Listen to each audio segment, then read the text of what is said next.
Bismillahirrahmanirrahim. Assalamualaikum warahmatullahi wabarakatuh. Alhamdulillah. Alhamdulillahirabbil alamin. Puji syukur mari kita panjatkan kehadirat Allah Subhanahu wa taala bahwa hari ini sempatlah kita hadir di kajian Al-Qur'an baik secara lafaziyah maupun tafsiriyah. Insyaallah mudah-mudahan kajian ini memberi berkah atas kehidupan kita di dunia wal akhirah. Mari kita kirimkan salam atas junjungan Nabi kita Muhammad sallallahu alaihi wasallam. Allahumma shalli ala Muhammad. Adapun surah yang kita bahas adalah surah Al-Insan pada ayat ke-1 sampai dengan 7. Baiklah, kita baca secara bersama-sama ayat yang akan kita bahas. Tafadhal. A'udzu billahi minasy syaithanir rajim. Bismillahirrahmanirrahim.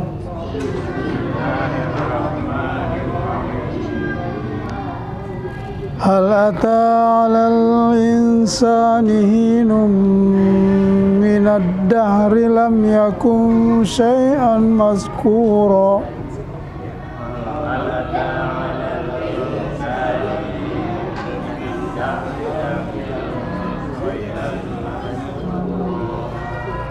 Inna khalaqnal insana min nutfatin amsyaj.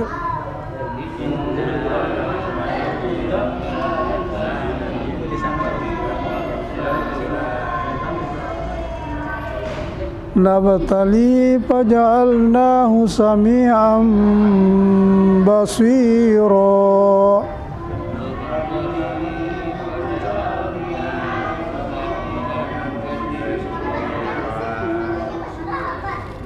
Inna hadainahu as-sabila imma syakiran wa imma kafura.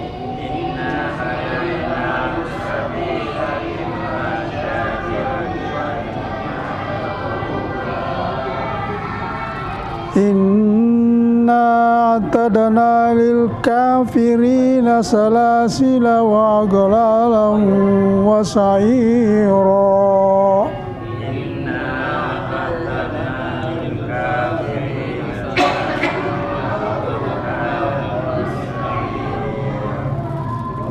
Innal abrara yashrabuna min ka'sin kana mizajuha kafura.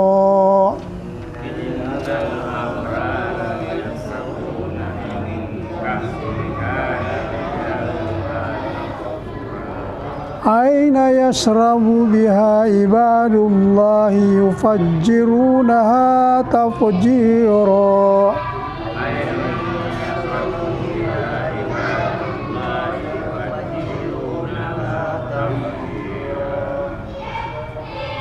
Yufuna bin najri wa yakhafuna yawman kana syarruhu mustatira.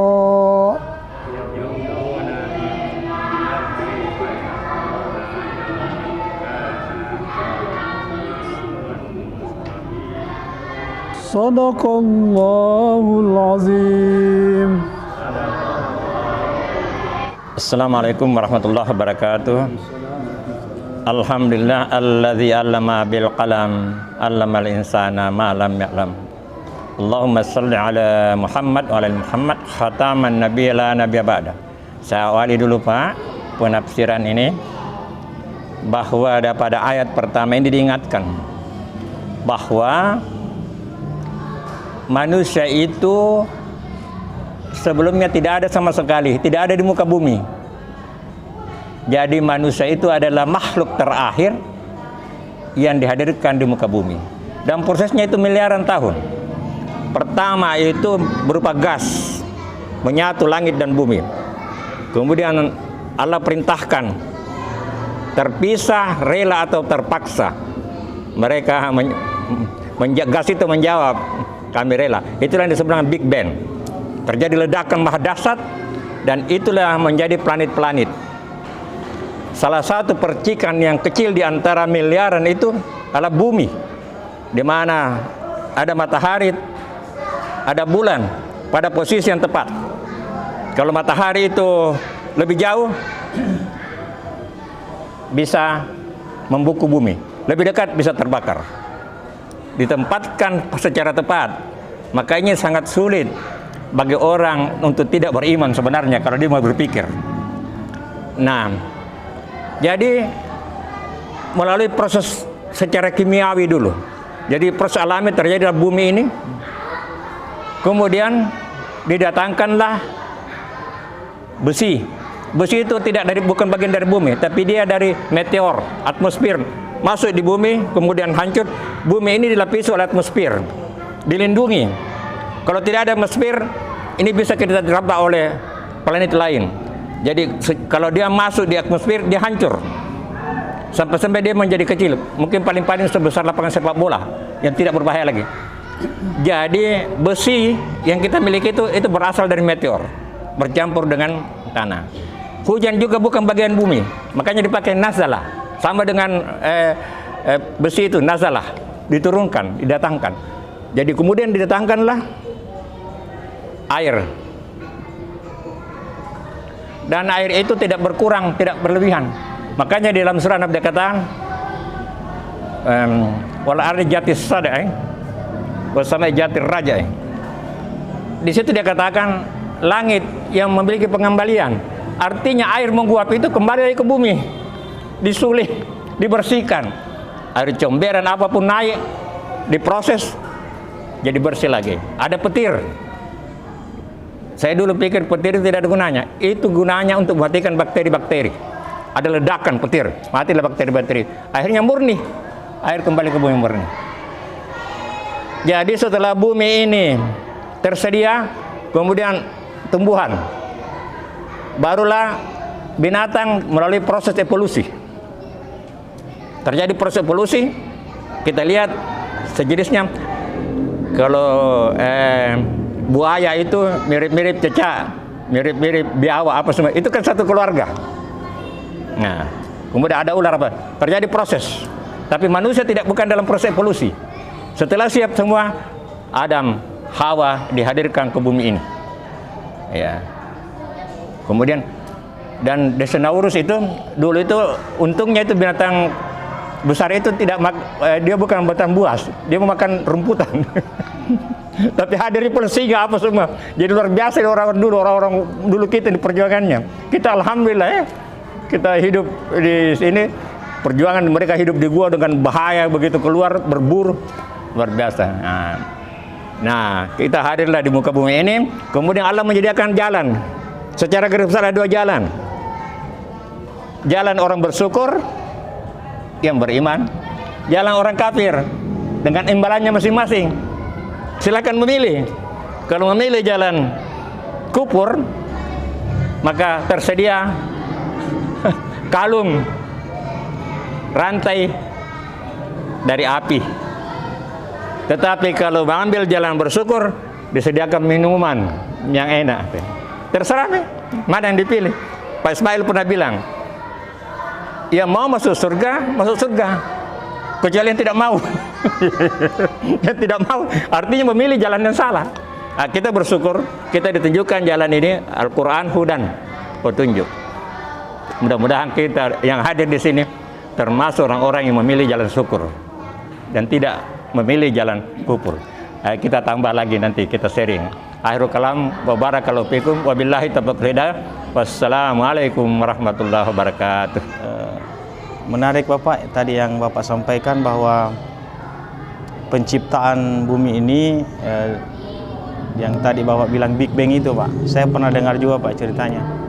Cuman saya mohon penjelasan saja Ustadz mengenai pernah ada perdebatan bahwa bumi ini bulat atau datar Ustadz. Iya. Mungkin bisa Ustadz jelaskan mengenai bumi datar atau bulat ini di surat Az-Zumar mungkin ya Ustadz ya. Ya. Mohon penjelasan itu saja Ustaz. Ya, terima kasih. Assalamualaikum warahmatullahi wabarakatuh. Ya, Assalamualaikum warahmatullahi wabarakatuh. Saya sedikit mau nyambung mengenai bencana itu ya. Tadi Pak Nur sudah mengatakan bahwa bencana itu boleh jadi merupakan satu cobaan atau ujian dari Allah Subhanahu wa taala. Nah, kalau kita kaitkan dengan ayat 2 tadi bahwa Allah berfirman, manusia itu sesungguhnya diciptakan dari mani yang bercampur ya. Dan kami akan mengujinya. Jadi Allah mengatakan kami akan mengujinya. Supaya bisa melihat dan mendengar. Ya itu. Jadi apa yang kita bisa lihat dengan mata kepala kita, fenomena alam itu merupakan sesungguhnya jalan untuk kita bisa membaca ujian-ujian Allah Subhanahu wa taala. Ya. Ujian ada dua sesungguhnya itu. Ujian dalam bentuk perintah dan ujian dalam bentuk larangan. Nah, jadi misalnya dalam bentuk perintah kita bisa tidak taat terhadap perintah. Nah, itu ujian juga.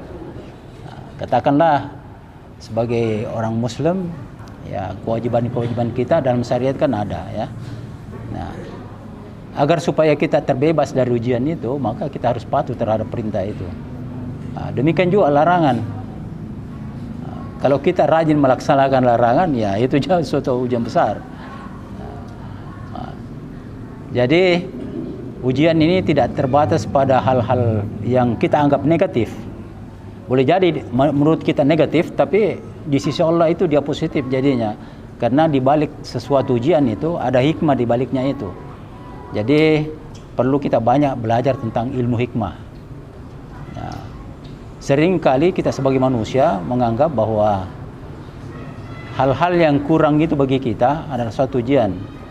Padahal mungkin boleh jadi Allah merancang sedemikian rupa supaya kita bisa melihat dan mendengar sesuatu agar supaya kita bisa selamat dari ujian itu ya. Nah, umumnya kita bisa mengatakan suatu keberhasilan sebagai suatu yang menyenangkan ya. Ya boleh jadi menyenangkan, tetapi bisa jadi juga ujungnya nanti bisa bukan hal yang menyenangkan. Itulah sebabnya mungkin Allah memberikan kita akal ya, supaya kita bisa berpikir, afala taqilun, afala tatafakkarun. Itulah sedikit dari saya yang saya bisa tambahkan. Ya, bismillahirrahmanirrahim. Assalamualaikum warahmatullahi wabarakatuh. Alhamdulillah wassalatu wassalamu ala Rasulillah. Pertama-tama kembali kami ucapkan terima kasih atas kesempatan yang diberikan.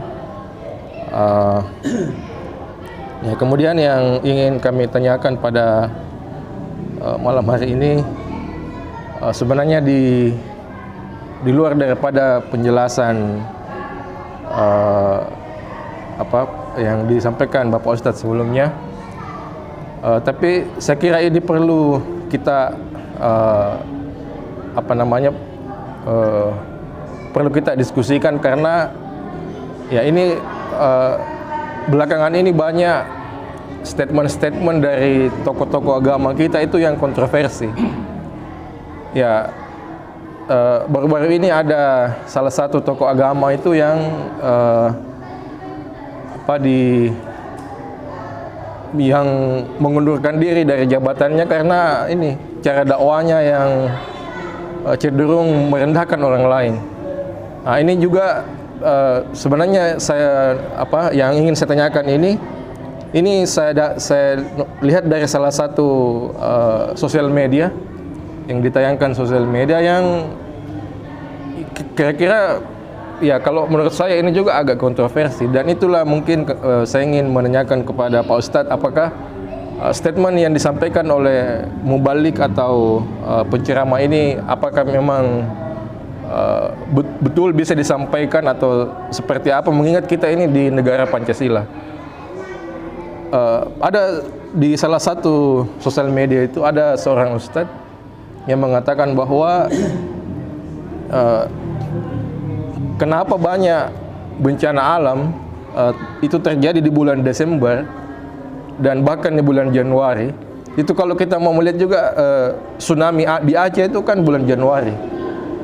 Dan kalau kita mau mendata, menurut Ustadz ini, Mubalik ini, betul memang bencana itu tidak melulu terjadi di bulan Desember atau Januari. Tapi kalau kita mau mendata secara khusus, kebanyakan itu terjadi di bulan Desember atau bulan Januari. Kenapa katanya? Karena di bulan Desember ini ada, ya, menurut Mubalik ini ada perayaan kekafiran yang besar di bulan Desember ini. Bahkan termasuk juga di bulan Januari ada juga perayaan, ya, tahun kekafiran yang besar menurut Ustadz ini. Dan yang menambah azab Allah di situ, karena justru banyak dari kaum muslimin, sebagian dari kaum muslimin ikut juga merayakan itu pada bulan Desember itu dan pada bulan Januari. Ini saya kira harus kita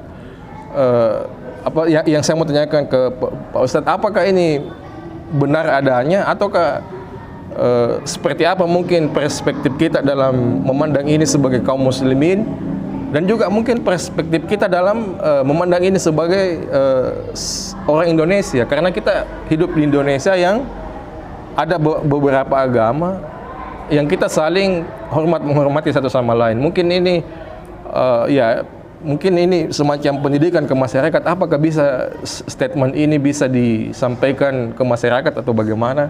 Atau mungkin ada penjelasan dari Pak Ustadz?